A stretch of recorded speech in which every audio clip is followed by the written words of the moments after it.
What am I doing with my life? What's my purpose in life? أَفَحَسِبْتُمْ أَنَّمَا خَلَقْنَاكُمْ عَبَثًا. You think we create you out of vanity, no purpose? You just walk around, brawl about on the streets? That's designed for non-Muslims to behave in that manner. That's not how us Muslims should become. To begin to live a life like that, a thug lifestyle, what they talk about, the gangster lifestyle. What are the haram things that most Muslim youth are doing, that sometimes we begin to shy away from? The first thing that we find is alcohol. Has it not become, unfortunately, a common trend that Muslim youth, they drink alcohol, whatever the names may be, whiskey, brandy, rum, vodka, beers, ale, whatever it may be.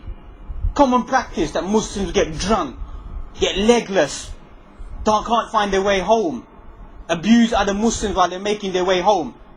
At least some people, when they used to drink in secrecy, drink in the privacy of their own homes. But now we find that people out in the open, behaving like disbelievers. But then some Muslims may say, well, you know, I don't drink alcohol. I take some mild substances. I smoke drugs, cocaine, crack, smack, weed, skunk, marijuana, spliff, reefer, dope, white lady, coke, smoke, brown, Charlie, whatever name you want. People say to me, give it to me from the Quran and I'll give it up today in my life. Give me these words from the Quran, I'll give it up in my life. Because it doesn't exist in the Quran. That's what they're trying to say. Well, for your information, it does exist inside the Quran. The Quran mentions quite clearly, the verse that I mentioned, إِنَّمَا الْخَمَرِ. Khamar isn't alcohol. That's a loose translation. The meaning of khamar according to Sharia is مَا غَابَ الْعَقْلِ. Whatever intoxicates you, in your language, whatever rushes you, stones you, buzzes you, trips you, makes you feel good, raises you, is haram. The Sharia says that if it takes away your mind, it covers your mind, it shrouds your mind, takes away your senses, finish. End of story. Man wants to come to me and say to me, but Sheikh, you know, I don't take so much of this stuff. I only take a small spliff to keep me mellow, like Bob Marley used to take weed, keep me controlled and focused. Weed don't do no man no harm.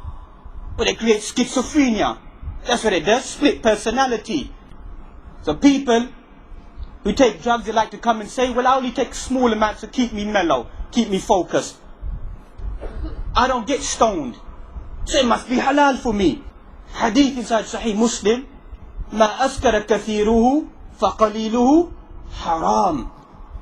Whatever stones you in large amounts becomes haram in small amounts.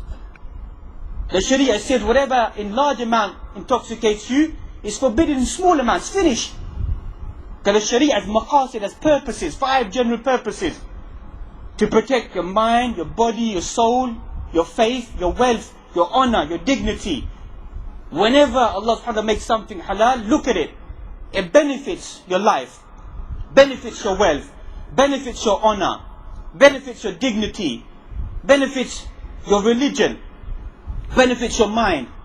Anything that's made haram in the Sharia, look what it does to you. Destroys your wealth, destroys your honor. Man taking heroin, lying on the floor like a dog, addicted to heroin, lying on the floor, picking up cigarette butts, chewing them because he's become a skaghead. That's how low our community's fallen down. When you see your own brothers falling on the floor, picking up small cigarette butts, begging from another Muslim to go get another wrap to inject themselves. Some of us, we think we're gangsters. Read about the gangster world. Read about the Gambini family, the Don Corleones that you want to be. Read the history of the gangland warfare. No real Italian mafia ever served drugs in their life. Any man caught trafficking drugs, then he was gunned down by the mafia. That's the ethics you will know about the gangland mafia. That's the reality. But obviously we turn and look at people like the Scarface. Muslim boys walking about with a picture of Scarface with a zoot in his mouth. We begin to praise them, look up to them. That this is my lifestyle. Live by the gun, die by the gun. That's what some of us we think, isn't it? The gangster rap culture as well. Listening to these people, man walking with his trousers hanging below his bottom. At least a black man, a Jamaican Yardie, Jamaican patois, his language, man. He's grown up in that language. He speaks Yardie because he's a Yardie. Since when have you been a Yardie, touching your teeth, going dreads, wearing a Rasta vest? Since when? Since when's that been your culture? That's man's culture. That's his lifestyle. That's how he conducts himself. You ain't no Jamaican Yardie. Boy, you never lived in no shanty town, in no hut, and had no food, and you had to start serving crack to get by. Is that what they said about, who is it? Biggie, isn't it? Notorious, wasn't he? And his mum said he never lived in no shanty town. He had damn good food given to him. And my man raps about he had to serve up crack to get by. It's a fake image. And Muslim youth want to look up to that and think, yeah, that's me. Boy, it ain't no Muslim youth who's going to reach that level.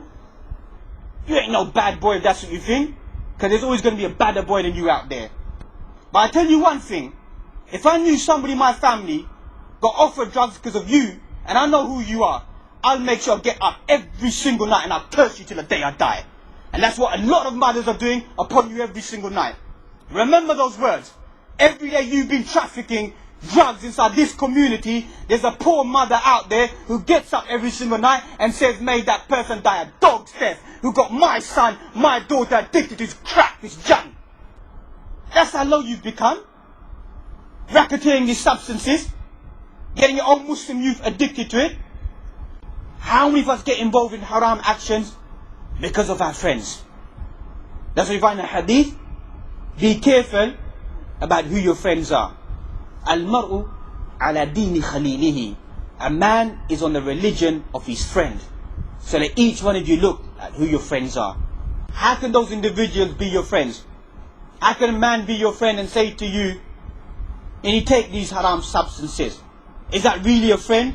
إن الذين يحبون أن تشيع الفاحشة في الذين آمنوا لهم عذاب أليم في الدنيا والآخرة.